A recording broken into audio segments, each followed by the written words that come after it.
Channel Vineet English classes पर मैं विनीत मिश्रा आप सभी लोगों का बहुत बहुत स्वागत करता हूं। चैनल को लाइक शेयर और सब्सक्राइब जरूर कर लीजिए, बेल आइकन को अवश्य दबा दीजिए।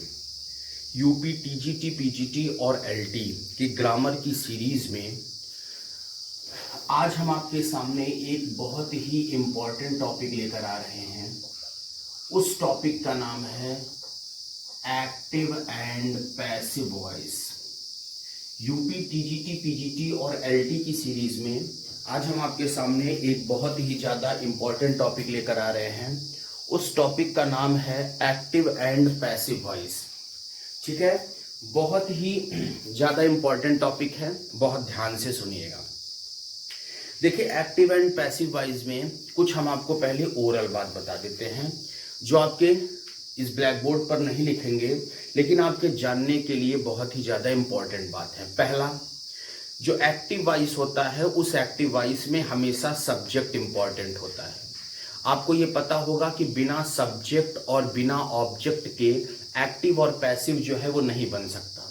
तो जो एक्टिव वॉइस होता है उस एक्टिव वॉइस में हमेशा जो लिखा हुआ होता है वो हमेशा सब्जेक्ट इम्पॉर्टेंट होता है। बिना सब्जेक्ट और बिना ऑब्जेक्ट के एक्टिव और पैसिव नहीं हो सकता। तो जो एक्टिव वॉइस होता है उस एक्टिव वॉइस में हमेशा सब्जेक्ट इम्पॉर्टेंट होता है, लेकिन जो पैसिव वॉइस होता है ना, उस पैसिव वॉइस में हमेशा ऑब्जेक्ट इम्पॉर्टेंट होता है। यानी सब्जेक्ट और ऑब्जेक्ट का ही गेम होता है एक्टिव और पैसिव में। आपको फिर पता होना चाहिए कि एक्टिव वॉइस में टोटल 12 टेंस होते हैं, ये बात आपको पता होनी चाहिए। जो एक्टिव वॉइस लिखा हुआ होता है उस एक्टिव वॉइस में टोटल जो लिखे हुए टेंस होते हैं वो टोटल 12 होते हैं, लेकिन केवल 8 टेंस की पैसिव वॉइस बनती है। एक्टिव वॉइस में टोटल 12 टेंस होते हैं, लेकिन केवल 8 टेंस की ही जो होती है वो पैसिव वॉइस बनती है। आपको पता होना चाहिए कि 4 टेंस की पैसिव वॉइस नहीं बनती, और वो 4 टेंस कौन कौन से हैं? वो 4 टेंस होते हैं आपका प्रेजेंट परफेक्ट कॉन्टिन्यूअस टेंस। ठीक है, उसके बाद किसकी नहीं बनती? Past perfect continuous tense. ठीक है, उसके बाद किसकी नहीं बनती? Future perfect continuous tense. ठीक है, और किसकी नहीं बनती? Future continuous tense. ठीक है, ये 4 ऐसे टेंस होते हैं जिनकी की कभी भी पैसिव वॉइस नहीं बनती। और क्यों नहीं बनती इसका रीजन हम आपको बताएंगे, लेकिन आप क्यों नहीं बनती इसका रीजन आप जरूर बताइएगा। एक्टिव वॉइस में टोटल 12 टेंस होते हैं, लेकिन केवल 8 टेंस की बनती है, 4 की नहीं बनती।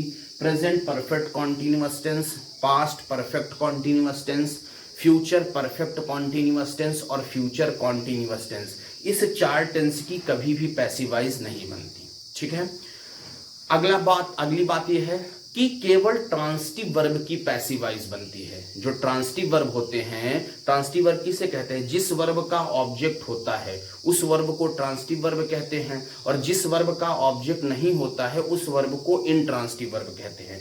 तो केवल ट्रांसिटिव वर्ब की पैसिव वॉइस बनती है, कभी भी आपकी इनट्रांसिटिव वर्ब की पैसिव वॉइस नहीं बनती है। क्यों नहीं बनती? क्योंकि इनट्रांसिटिव वर्ब में कोई भी ऑब्जेक्ट नहीं होता है। ठीक है, इतनी बातें आपको याद रखना पड़ेगा। अब इन बातों से सबसे पहले अब हम आपको एक इंपॉर्टेंट चीज बता देते हैं, इसका टेंस चेंज। मतलब जो चेंजिंग इन टेंस है वो चेंजिंग इन टेंस आप कैसे करेंगे। ठीक है, जो चेंजिंग इन टेंस है, टेंस में जो चेंज करते हैं वो आपको हम पूरा टेंस चेंज जो है वो इसका बताए देते हैं। ध्यान से सुनिएगा, ध्यान दीजिएगा थोड़ा।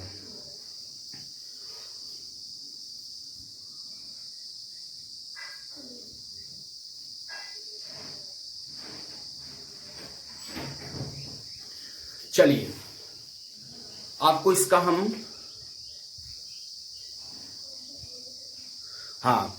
आपको हम टेंस चेंज जो है वो बताए देते हैं। देखिए, अगर एक्टिव वॉइस में, और ये आपकी पैसिव वॉइस है, यही हम आपको रीजन भी बता देंगे कि 4 टेंस की पैसिव वॉइस क्यों नहीं बनती है।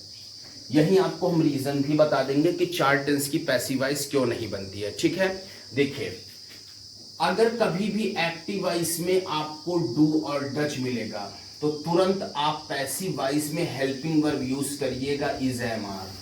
जब एक्टिव वॉइस में आपको डू और डज मिलेगा, जैसे ही डू और डज मिला, आप पैसिव वॉइस में क्या यूज करेंगे? Is am are. अगर आपको एक्टिव वॉइस में इज एम आर मिलेगा तो इसके आगे बीइंग लगाइएगा, मतलब इज बीइंग, एम बीइंग और आर बीइंग। ठीक है। अगर आपको हैज या हैव मिलता है तो पैसिव वॉइस में इसके आगे बीन लगाना पड़ेगा, यानी जाएगा हैज बीन, हैव बीन। ठीक है। ये दो बहुत इंपॉर्टेंट रूल हैं। अगर वर्ब फर्स्ट फॉर्म यस या यस, ये बहुत इंपॉर्टेंट है, स्टार मार दीजिए। वर्ब फर्स्ट फॉर्म यस या यस मिलेगा तो पैसिव वॉइस में हेल्पिंग वर्ब यूज करना इज एम आर। ये दोनों एक ही हैं। ये प्रेजेंट इंडेफिनिट का निगेटिव और इंट्रोगेटिव जाएगा, ये प्रेजेंट इंडेफिनिट का अफर्मेटिव जाएगा। उसके बाद आपको डिड या वर्ब सेकंड फॉर्म कहीं भी मिल जाए तो आप पैसिव वॉइस में यूज करना वॉज या वर। ठीक है। उसके बाद आपको कहीं पर वॉज या वर मिल जाए तो आप यूज कर देना वॉज बीइंग और वर बीइंग। ठीक है। अगर आपको कहीं पे हैड मिल जाए तो पैसिव वॉइस में आप यूज कर देना हैड बीइंग। अगर आपको एक्टिव वॉइस में विल शैल मिल जाता है तो पैसिव वॉइस में आपको यूज करना है विल बी, शैल बी। अगर आपको एक्टिव वॉइस में विल हैव, शैल हैव मिलता है तो आपको पैसिव वॉइस में यूज करना है will have been, shall have been. अगर आपको कहीं पे कैन मिल जाए तो कैन का कैन बी कर दीजिएगा। कहीं पे कुड मिल जाए तो कुड का कुड भी कर दीजिएगा, और कहीं मे मिल जाए तो मे का मे भी कर दीजिएगा। ठीक है। अब आप देखिए केवल 8 की बनती है, 4 की नहीं बनी है। कौन कौन सी की? Present perfect continuous tense, past perfect continuous tense, future perfect continuous tense और फ्यूचर कॉन्टिन्यूअस टेंस। इन 4 टेंस की पैसिव वॉइस नहीं बनी। अब आप देखिए ये कौन सा टेंस है? Present indefinite. ठीक है। ये कौन सा है? Present continuous. ये कौन सा है? Present perfect. ये फिर कौन सी है? Present indefinite. ये कौन सी है? Past indefinite. आप ये देखिए ये कौन सी है? Past continuous. ये कौन सी है? ये है आपकी पास्ट परफेक्ट, है ना। ये कौन सी है? Future indefinite. और ये कौन सी है? फ्यूचर, यानी विल हैव शैल हैव का फ्यूचर परफेक्ट। अब आप देखिए 1 2 3 4 5 6 7 8 9, यहां पर 9 हो रहा है। लेकिन आप ये देखिए यहां पर प्रेजेंट इंडेफिनिट और प्रेजेंट इंडेफिनिट 2 बार मैंने यूज कर दिया। मतलब ये टोटल कितने टेंस हो गए? टोटल कितने टेंस हुए? 8 टेंस। और 4 की नहीं बनी। रीजन सुन लीजिए क्यों नहीं बनी, ऐसे ही बता दे रहे हैं। दरअसल जो पैसिव वॉइस बनता है वो पैसिव वॉइस में हमेशा एक टेंस जाता है फॉरवर्ड। फॉरवर्ड का मतलब एक आगे। ठीक है। जैसे प्रेजेंट इंडेफिनिट है ना, तो वो किस में चेंज होगा? प्रेजेंट कॉन्टिन्यूअस में। तो ऐसे देखिए प्रेजेंट इंडेफिनिट ये किस में चेंज हुआ? प्रेजेंट कॉन्टिन्यूअस में। लेकिन जो प्रेजेंट कॉन्टिन्यूअस टेंस होता है ये बी ग्रुप का शब्द होता है, इसलिए इसमें लग जाता है बीइंग। चाहे प्रेजेंट कॉन्टिन्यूअस होगा चाहे पास्ट कॉन्टिन्यूअस होगा, चाहे प्रेजेंट कॉन्टिन्यूअस होगा चाहे पास्ट कॉन्टिन्यूअस होगा, ये बी ग्रुप का शब्द होगा, इसलिए इसमें क्या लग जाएगा? बीइंग। देखिए ये प्रेजेंट कॉन्टिन्यूअस में हमने किसका यूज कर दिया? बीइंग। फिर प्रेजेंट परफेक्ट किस में कन्वर्ट हुआ? प्रेजेंट परफेक्ट कॉन्टिन्यूअस में। अब आप देख लीजिए प्रेजेंट परफेक्ट एक बार प्रेजेंट परफेक्ट कॉन्टिन्यूअस टेंस में कन्वर्ट हो गया, इसलिए प्रेजेंट परफेक्ट कॉन्टिन्यूअस टेंस की पैसिव वॉइस नहीं बनी। ठीक। वैसे प्रेजेंट इंडेफिनिट फिर यहां देख लीजिए प्रेजेंट कॉन्टिन्यूअस में कन्वर्ट हुआ। अब यहां देखिए पास्ट इंडेफिनिट किस में कन्वर्ट हुआ? पास्ट कॉन्टिन्यूअस में। पास्ट कॉन्टिन्यूअस में हमने कहा था बीइंग लगा दीजिए, बीइंग लगा दिया। पास्ट परफेक्ट किस में बदला? पास्ट परफेक्ट कॉन्टिन्यूअस में। अब पास्ट परफेक्ट एक बार पास्ट परफेक्ट कॉन्टिन्यूअस टेंस में बदल दिया गया, इसलिए पास्ट परफेक्ट कॉन्टिन्यूअस टेंस की पैसिव वॉइस नहीं बनी। क्लियर? फिर फ्यूचर इंडेफिनिट किसमें गया? Future continuous. फ्यूचर इंडेफिनिट को एक बार फ्यूचर कॉन्टिन्यूअस टेंस में बदल दिया गया, इसलिए फ्यूचर कॉन्टिन्यूअस टेंस की पैसिव वॉइस नहीं बनी। फिर आप देखिए फ्यूचर परफेक्ट किसमें गया? फ्यूचर परफेक्ट कॉन्टिन्यूअस में। फ्यूचर परफेक्ट को एक बार फ्यूचर परफेक्ट कॉन्टिन्यूअस टेंस में बदल दिया गया, इसलिए फ्यूचर परफेक्ट कॉन्टिन्यूअस टेंस की पैसिव वॉइस नहीं बनी। यानी यही चार ऐसे टेंस हैं जिनकी पैसिव वॉइस नहीं बनती है। पीजीटी, टीजीटी, मतलब जब टीजीटी में इंटरव्यू होता था तो पूछा जाता था कि चार ऐसे टेंस हैं जिनकी पैसिव वॉइस नहीं बनती, क्या रीजन है बता दीजिए। तो आप उनको बता सकते हैं कि दरअसल देखिए क्या मामला है कि हमेशा पैसिव वॉइस में एक टेंस फॉरवर्ड जाता है, लेकिन प्रेजेंट कॉन्टिन्यूअस टेंस और पास्ट कॉन्टिन्यूअस टेंस ये बी ग्रुप के शब्द होते हैं, इसलिए हमेशा एक टेंस फॉरवर्ड नहीं जाते। बाकी सब को एक एक टेंस फॉरवर्ड ले जाइए, रिपीट नहीं होना चाहिए। जो रिपीट होगा उसकी पैसिव वॉइस नहीं बनेगी, अर्थात present perfect continuous tense, past perfect continuous tense, future perfect continuous tense और फ्यूचर कॉन्टिन्यूअस टेंस, इन चार टेंसों की कभी भी पैसिव वॉइस नहीं बनती। क्लियर? स्क्रीनशॉट ले लीजिए। अगर आपको चाहिए तो आप स्क्रीनशॉट इसका ले सकते हैं। चलिए अगला,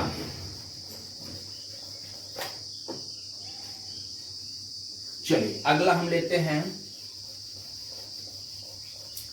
ये तो था टेंस चेंज। जब हम पैसिव वॉइस का आपको चेंज सिखाएंगे तो पैसिव वॉइस में हम आपको टेंस चेंजिंग का ये मुद्दा आपको पूरा अच्छे ढंग से जो है वो हम बता देंगे। चलिए, ये तो है टेंस चेंज।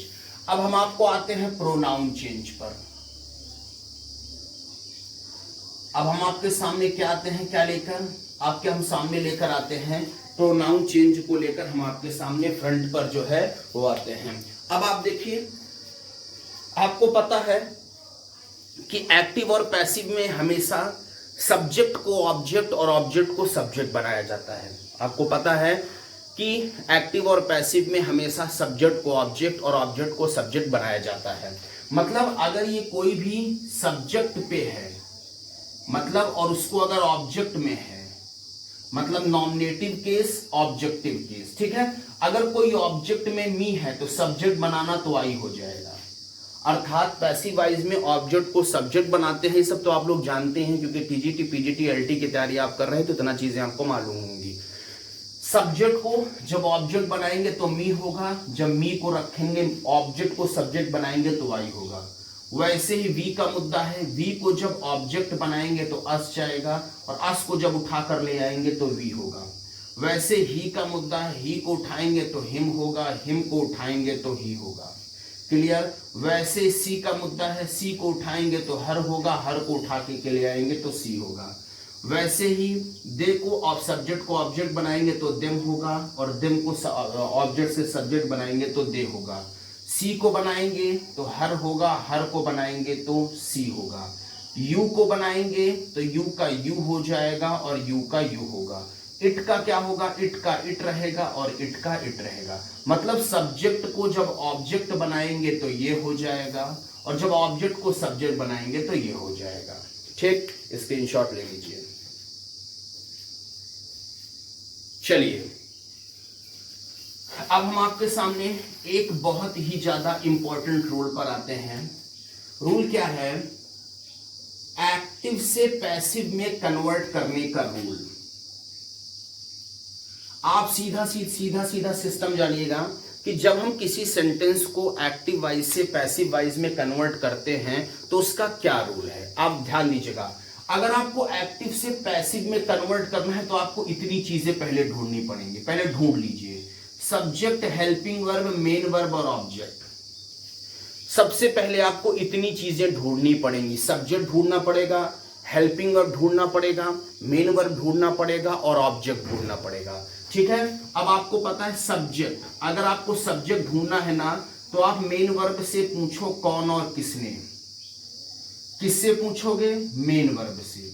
आप मेन वर्ब से कौन और किसने पूछोगे तो जो आंसर मिलेगा वही आपका सब्जेक्ट होगा। हेल्पिंग वर्ब क्या है? अभी जितना टेंस चेंज बताए, ये जहां भी दिख जाएगा ये आपका हेल्पिंग वर्ब होगा। जहां जो टेंस चेंज बताए जहां जहां दिखेगा हेल्पिंग वर्ब होगा। मेन वर्ब क्या होगा? जो काम होगा, जो कार्य हो रहा होगा वही आपका मेन वर्ब होगा। और ऑब्जेक्ट क्या होगा? आप मेन वर्ब से पूछना किसको क्या। मेन वर्ब से क्या पूछना? किसको क्या। मेन वर्ब से किसको क्या पूछोगे तो जो आंसर मिलेगा वही ऑब्जेक्ट होगा। या ऑब्जेक्ट की एक डिफिनीशन आप और जान लीजिए, पैसिव वॉइस में मेन वर्ब के तुरंत बाद ऑब्जेक्ट होता है। मेन वर्ब जो लिखा होगा उस मेन वर्ब के तुरंत बाद जो है वो किसका यूज होगा? मेन वर्ब के तुरंत बाद जो लिखा होगा वही आपका क्या होगा? ऑब्जेक्ट। सब्जेक्ट क्या है? जैसे मैंने आपको लिखा I am calling my friends. अब उसने कहा इसकी पैसिव वॉइस बनाइए, तो जब उसने कहा इसकी पैसिव वॉइस बनाइए तो इसमें चार चीज आपको ढूंढना है। ठीक है, चार चीज ढूंढने के लिए आपको सबसे पहले मेन वर्ब ढूंढना है, क्योंकि मेन वर्ब से पूरा काम है। मेन वर्ब से कौन किसने पूछो तो सब्जेक्ट मिला। आप पूछो कॉलिंग माने बुला रहा है ना। कॉलिंग का मतलब क्या कर रहा है? कॉलिंग का मतलब बुला रहा है। कौन बुला रहा है? आई माने मैं बुला रहा हूं, ये सब्जेक्ट हो गया। अब टेंस चेंज जो था वो हेल्पिंग वर्ब हो गया। कॉलिंग माने बुलाना, एक कोई काम हो गया, ये मेन वर्ब हो गया। अब कॉलिंग माने बुला रहा हूं, किसको बुला रहा हूं? माई फ्रेंड्स माने अपने मित्रों को बुला रहा हूं, ये इसका ऑब्जेक्ट हो गया।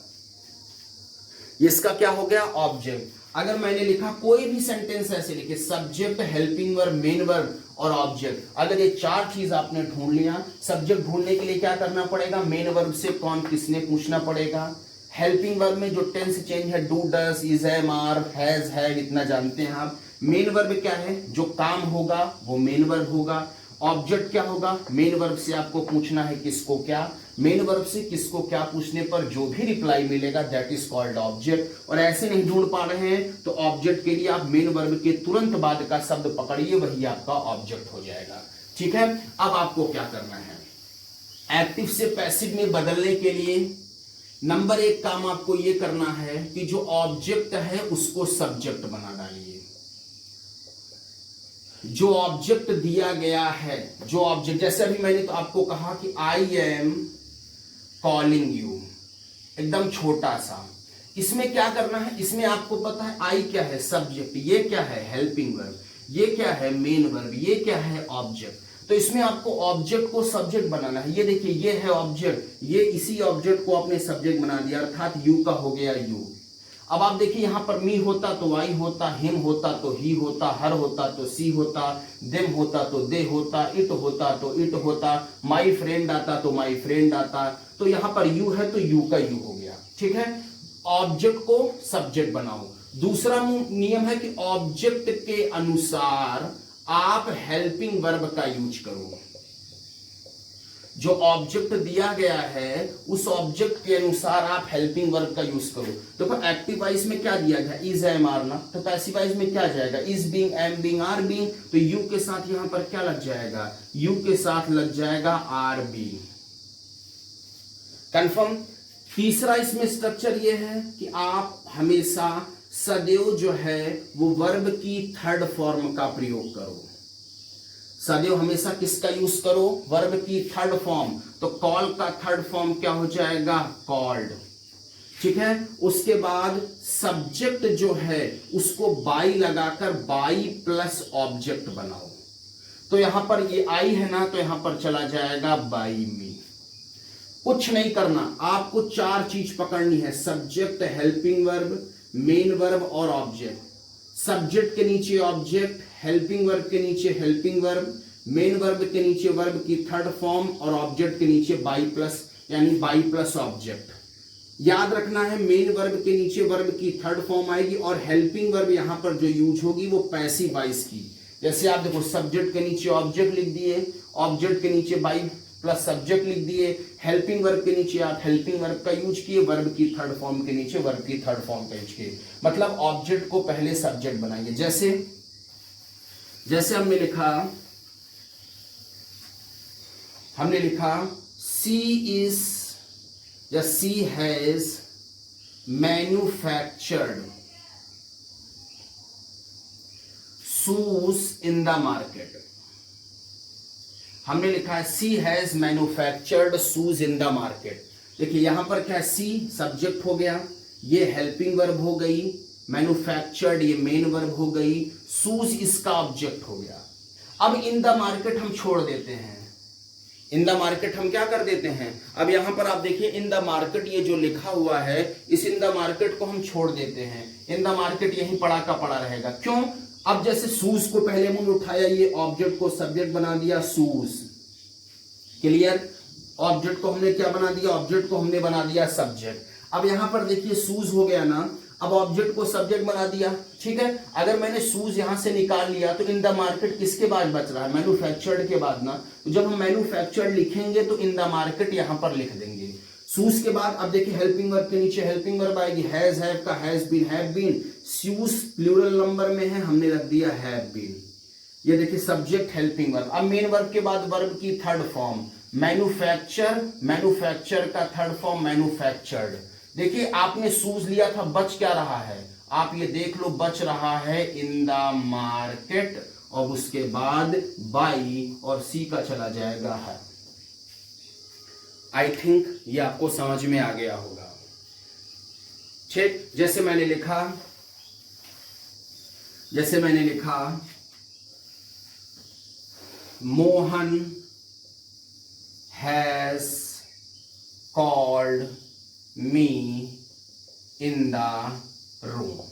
अब आप खींचो, मी को खींचे, आई, हैज हैव का क्या हो गया, हैज बीन हैव बीन, आई के साथ जो है वो लगा हैव बीन, कंफर्म। कॉल का थर्ड फॉर्म कॉल्ड, मी ले चुके हो, बच क्या रहा है, बच आपका रहा है इन द रूम, फिर बाई, उसके बाद यहां पर चला गया मोहन। क्लियर हो गया? स्क्रीनशॉट ले लीजिए, आप स्क्रीनशॉट ले लीजिए। आइए, बहुत ब्लैक हो जा रहा है, चलिए अब हम ले लेते हैं रूल नंबर 1। बहुत इंपॉर्टेंट रूल है, आप ध्यान से समझिएगा, अच्छे से समझिएगा। रूल क्या है कि जब कोई असर्टिव सेंटेंस लिखा हुआ हो और उस असर्टिव सेंटेंस में आपके किसी भी हेल्पिंग वर्ब का यूज ना हुआ हो, अगर कोई असर्टिव लिखा है और उस असर्टिव में किसी भी हेल्पिंग वर्ब का यूज नहीं हुआ है, तो वहां क्या क्या चीज आएगी, या तो वर्ब फर्स्ट फॉर्म आएगी, या तो वर्ब फर्स्ट फॉर्म या CIS आएगी, और या तो वर्ब सेकंड फॉर्म आएगी। आपको मैं बता चुका हूं, जब वर्ब फर्स्ट फॉर्म या CIS आएगी तो पैसिव वॉइस में इज AMR के साथ वर्ब की थर्ड फॉर्म लगेगी, और जब वर्ब की सेकंड फॉर्म आएगी तो वहां पर क्या लग जाएगा, वर्ब की सेकंड फॉर्म आने पर पैसिव वॉइस में हेल्पिंग वर्ब वॉज या वर का यूज होगा। तो वही उसने कहा, क्या कहा है कि जब कोई अफर्मेटिव सेंटेंस हो और अफर्मेटिव सेंटेंस में हेल्पिंग वर्ब ना हो, अफर्मेटिव सेंटेंस लिखा हो, हेल्पिंग वर्ब ना हो, तो क्या क्या आ सकता है, क्या आएगा बताइए, वर्ब फर्स्ट फॉर्म या CIS, वर्ब सेकंड फॉर्म, यही चीज आएगी ना। अब जब वर्ब फर्स्ट फॉर्म या CIS आएगा ना, तो पैसिव वॉइस में हेल्पिंग वर्ब यूज कर देना इज AMR। ये आप जान लीजिएगा, जैसे आप बिना पानी के नहीं रह सकते, वैसे पैसिव वॉइस बिना हेल्पिंग वर्ब के नहीं रह सकती। हेल्पिंग वर्ब लगाना बहुत ज्यादा जरूरी है, चाहे जहां से हेल्पिंग वर्ब लगानी पड़ेगी। और जब वर्ब सेकंड फॉर्म आएगा तो वहां यूज करेंगे वॉज या वर, और इज AMR वॉज या वर के साथ हमेशा यूज करेंगे verb third form. Is AMR was या वर के साथ हमेशा किसका यूज करेंगे, वर्ब थर्ड फॉर्म। माने जब कोई अफर्मेटिव सेंटेंस में हेल्पिंग वर्ब नहीं है, और जब हेल्पिंग वर्ब नहीं होगी तो क्या क्या दिया होगा, वर्ब फर्स्ट फॉर्म या CIS, और जब वर्ब फर्स्ट फॉर्म या CIS दिया होगा तो वहां पर आप किसका यूज करेंगे, इज AMR का। और जब वर्ब सेकंड फॉर्म दिया होगा तो आप किसका यूज करेंगे, वर्ब सेकंड फॉर्म जब दिया होगा तो पैसिव वॉइस में वॉज या वर, और वॉज या वर के साथ वर्ब की थर्ड फॉर्म। जैसे she helps me in the class. अब बहुत सारे लोग इस क्वेश्चन को देखकर डिस्टर्ब हो जाते हैं, यहां पर कोई हेल्पिंग वर्ब नहीं है, लेकिन यहां पर हेल्प्स बोले तो वर्ब फर्स्ट फॉर्म में CIS है, तो पैसिव वॉइस में हेल्पिंग वर्ब लगेगी, ठीक है। तो यहां पर मी जो लिखा है, मी का क्या हो जाएगा, आई। हेल्प्स बोले तो वर्ब फर्स्ट फॉर्म है CIS, जब वर्ब फर्स्ट फॉर्म है CIS तो इज AMR, आई के साथ एम, हेल्प का थर्ड फॉर्म हेल्प्ड, फिर बच क्या रहा है, इसको जरूर देख लिया करिए, बच रहा है इन द क्लास बाय हर। एक क्वेश्चन आप लोग बहुत इस्तेमाल करते हैं, आई लव यू ना, जब आपकी गर्लफ्रेंड वगैरह होती है, आपके फ्रेंड्स में होते हैं तो आप बोल देते हैं I love you. Passive voice क्या होगा, यू का क्या हो जाएगा यू। लव बोले तो वर्ब फर्स्ट फॉर्म, जब लव माने वर्ब फर्स्ट फॉर्म तो इज एम आर, तो यू के साथ आर। लव का थर्ड फॉर्म लव्ड, बाय, उसके बाद यहां पर लग गया मी। कंफर्म हो गया, मुद्दा समझ में आया, ये याद रखिएगा। जब हेल्पिंग वर्ब नहीं होगी तो वर्ब फर्स्ट फॉर्म एस होगी, जब वर्ब फर्स्ट फॉर्म एस होगी तो इज एम आर, जब वर्ब सेकंड फॉर्म होगी तो पैसिव वॉइस में वाज या वर। जैसे मैंने लिखा यू रोट आ लेटर, उसने कहा पैसिव वॉइस बनाइए। देखिए ए लेटर, इसका ऑब्जेक्ट अ लेटर है, ठीक है, तो सबसे पहले हम उठाएंगे तो यहां क्या हो जाएगा ए लेटर। रोट बोले तो वर्ब सेकंड फॉर्म, जब वर्ब सेकंड फॉर्म तो वाज या वर, ए लेटर वॉच। राइट का थर्ड फॉर्म क्या चला जाएगा रीचन बाय यू। कंफर्म है। जैसे I saved him in the field, मैंने क्या लिखा I saved him in the field, him का खींचेंगे तो ही। कंफर्म, सेव्ड बोले तो वर्ब सेकंड फॉर्म, जब वर्ब सेकंड फॉर्म तो वाज या वर, ही वॉज, फिर यहां पर क्या जाएगा सेव्ड। कंफर्म। उसके बाद आप देखिए कुछ बच रहा है, क्या बच रहा है in the field by me. Screenshot आप ले लीजिए, इसका स्क्रीनशॉट आप ले लीजिए। चलिए अब हम आपको बता देते हैं रूल नंबर 2, और बहुत ही ज्यादा इंपॉर्टेंट रूल। देखिए जब किसी सेंटेंस में दो ऑब्जेक्ट हो, ये इसको देखिएगा, ये बहुत ही ज्यादा इंपॉर्टेंट बता दे रहा हूं। टीजीटी, पीजीटी और एलटी में यहां से एक क्वेश्चन निश्चित आता है। क्या, जब किसी सेंटेंस में आपके दो ऑब्जेक्ट हों, जैसे ये क्वेश्चन बहुत बार आपके पेपर में पूछा गया है।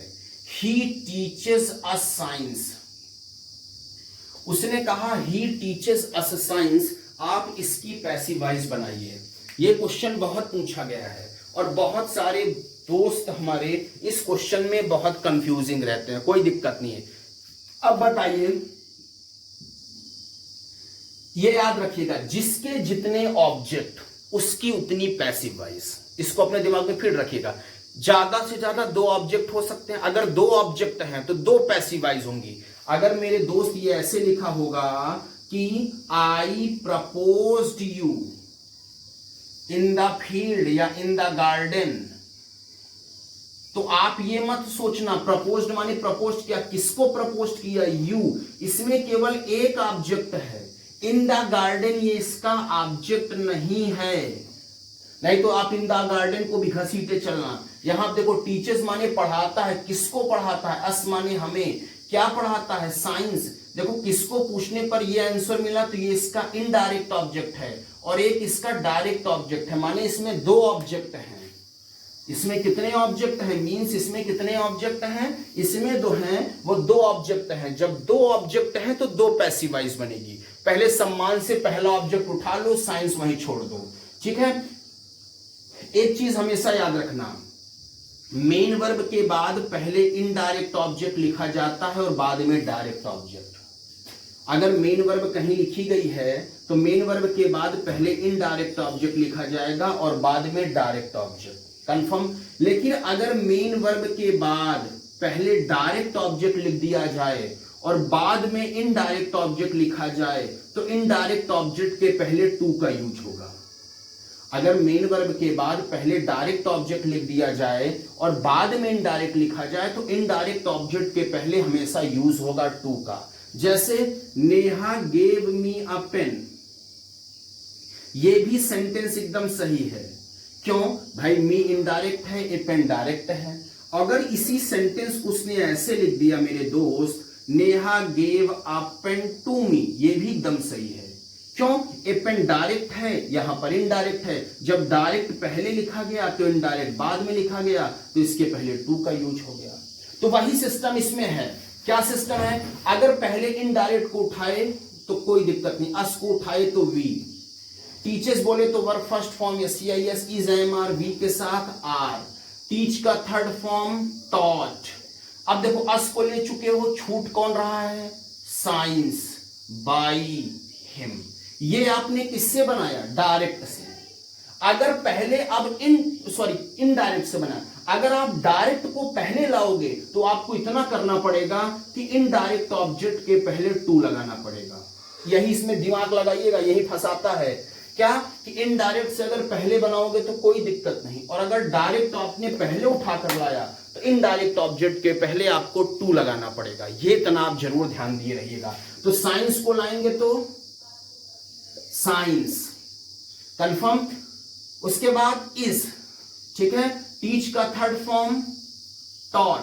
साइंस कौन सा ऑब्जेक्ट है? डायरेक्ट। जब डायरेक्ट ऑब्जेक्ट पहले लाए तो इनडायरेक्ट के पहले टू, अस, बाय, हिम।